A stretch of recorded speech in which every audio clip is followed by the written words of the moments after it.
আসসালামু আলাইকুম। আমি মুবাশ্শের, আমার বাসা রংপুরের পীরগঞ্জে। তো আমি সাইকেলে ঘুরছি সারা বাংলাদেশের এক প্রান্ত থেকে আরেক প্রান্ত, প্রকৃতি আর পরিবেশের বার্তা নিয়ে। আর আমি এই যাত্রা শুরু করেছি বাংলাদেশের সর্বোত্তরের জেলা পঞ্চগড়ের তেতুলিয়ার বাংলা বান্ধব 0 পয়েন্ট। শুধু সাইক্লিং করছি, ঘুরছি এমন না। এই দেশের শিক্ষার্থী বাংলাদেশের প্রতিটি কোনায় কোনায় পৌঁছে দিচ্ছে একটা মেসেজ, সেটা হচ্ছে প্রকৃতি বাঁচলে আমরা বাঁচব। যাতে সবাই গাছ লাগায় এবং এই ভবিষ্যৎ প্রজন্মকে আমরা যে নরকের দিকে ঠেলে দিচ্ছি এর হাত থেকে আমরা রেহাই পেতে পারি। তো সবার কাছে একটা অনুরোধ, আমরা কমপক্ষে একটা গাছ লাগাবো এবং ওই একটা গাছকে বাঁচানোর চেষ্টা করব। তো এই সাইকেলে সারা বাংলাদেশ ভ্রমণের 46তম দিনে আজ সাইকেল চালাতে চালাতে চলে আসলাম লাহিড়ী বালিকা উচ্চ বিদ্যালয়।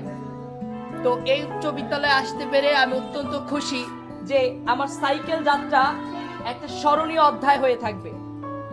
যে মানুষটাকে আজ তোমরা ঠাকুরগাঁয়ে দেখতে পাচ্ছ, এই মানুষটা একদিন এভাবে ঠাকুরগাঁও, রংপুর, রাজশাহী, ঢাকা, চট্টগ্রাম, কক্সবাজার প্রতিটি কোনায় কোনায় ছড়িয়ে যাবে।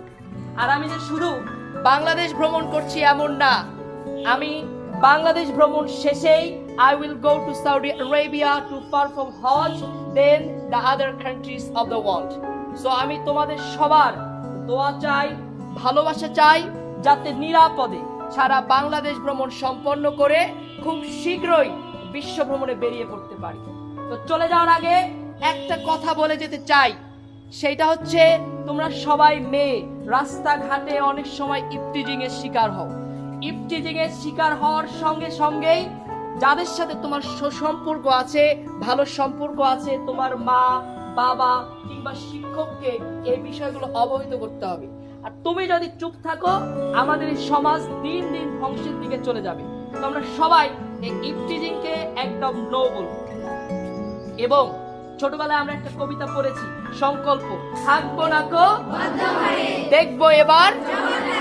এই তোমাদের সময় এবং সুযোগ হলে মাঝে মাঝে এই জগৎটাকে দেখার চেষ্টা করব এবং ঘুরতে ঘুরতে অনেক কিছু শিখবো। শুধুমাত্র বইয়ের পাতায় যতটুকু শিখি এটা শিক্ষা নয়, দেখতে দেখতে অনেক কিছু শেখা যায়। তো তোমাদের কাছে আমি একটা অনুরোধ করব চলে যাওয়ার আগে, সবাই কি রাখবে, সেটা হচ্ছে আগামী 2 মাসের মধ্যে এই যে বর্তমানের আমাদের মাননীয় প্রধানমন্ত্রী তারেক রহমান গতকাল একটা কিন্তু কর্মসূচির উদ্বোধন করেছিলেন। 5 বছরে 25 কোটি গাছ রোপণের এই বৃক্ষরোপণ কর্মসূচির শুভ উদ্বোধন ঘোষণা করেছিলেন। তো তার এই উদ্যোগকে আমরা স্বাগত জানাই এবং সবাই মিলে প্রতিটি পরিবারের প্রত্যেকের জন্য কমপক্ষে একটি করে গাছ লাগাবো এবং একটা গাছকেই বাঁচাবো। তো লাহিড়ী বালিকা উচ্চ বিদ্যালয়ের শিক্ষার্থী কারা কারা গাছ লাগাতে চাও আগামী 2 মাসের মধ্যে আমাকে হাত নেড়ে জানাও। আগামী 2 মাসের মধ্যে কমপক্ষে একটি গাছের চারা লাগাতে হবে। আজকের আমাদের এই সমাবেশে মোহাম্মদ মুবাশ্শের আলীকে আমি আন্তরিকভাবে অভিনন্দন জানাচ্ছি। ওনার এই বাংলাদেশ ভ্রমণ সহ আরও বিশ্ব ভ্রমণ, ওনার এই মনোবাসনা পূর্ণ হোক, এটা আমি চাই। হয়তো পরবর্তীতে আবার ওনার সাথে দেখা না হলেও আমরা হয়তো যে কোনো মাধ্যমে জানতে পারবো যে ওনার বর্তমান অবস্থান কোথায়। ধন্যবাদ সবাই। তো সবাই ভালো থাকো, সুস্থ থাকো, আর আমার জন্য দোয়া করিও যাতে নিরাপদে বাংলাদেশ ভ্রমণ সম্পন্ন করতে পারি। আল্লাহ হাফেজ।